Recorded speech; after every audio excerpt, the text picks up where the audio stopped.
रस्त्यात पडल्यावर काही लोक चालतात, त्याच्यावरनं गाड्या जातात. ज्या झेंड्याला आपण सलामी देतो एक प्रतीक आहे, मग ते रस्त्यात पडून त्याच्यावरनं गाड्या चालणं फिरणं योग्य आहे का? नाही. म्हणून तो झेंडा आपण व्यवस्थित, आता कळालं तुम्हाला? हा, म्हणून शक्यतो अंगातला ड्रेस ठीक आहे, तुमचा काही डान्स असेल त्यामुळे चालेल, पण छोटे छोटे झेंडे असतात. आता ती जी लोक विकायला बसतात त्यांना ते पैसे मिळतात, धंदा मिळतो, त्यांना त्या झेंड्यापेक्षा त्यांना तो धंदा गरजेचा आहे, ठीक आहे. पण आता आपल्याला कळलं की नाही, मी अजूनपर्यंत कधी रेल्वे स्टेशनला आम्हाला साप लागावं ते येतात लावायला स्टेशन नाही की दादा, पण आम्ही लावून घेत नाही. हमारे सीने में है,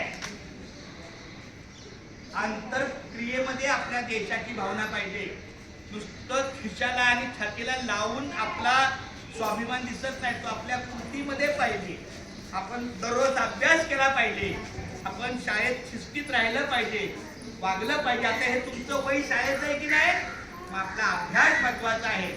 बराचो आमचे मला नव्यानं जोडी मिळालेले आमचे श्रीराम पोपटराव भाग सर यांना विनंती करतो, काय दोन शब्द तुम्हाला आजच्या दिवसाबद्दल काय.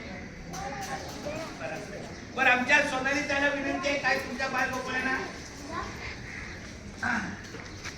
नाही? ओके सर, नाही खरं आहे. एक मिनिट ऐका, एक साथ विश्राम.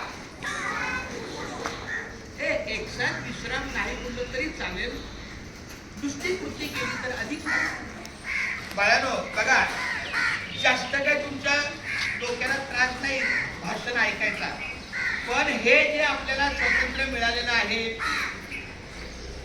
ते दी हमें आजादी पिना खडक पिना ढाल असं जे महात्मा गांधी दिले, त्याच्यापेक्षा ज्यांनी रक्त सांडलेलं आहे त्यांची ही स्मरणक्रिया आहे. त्यामुळं आपल्याला ज्या राष्ट्र नेत्यांनी, ज्या राष्ट्र संतांनी आपल्या प्राणा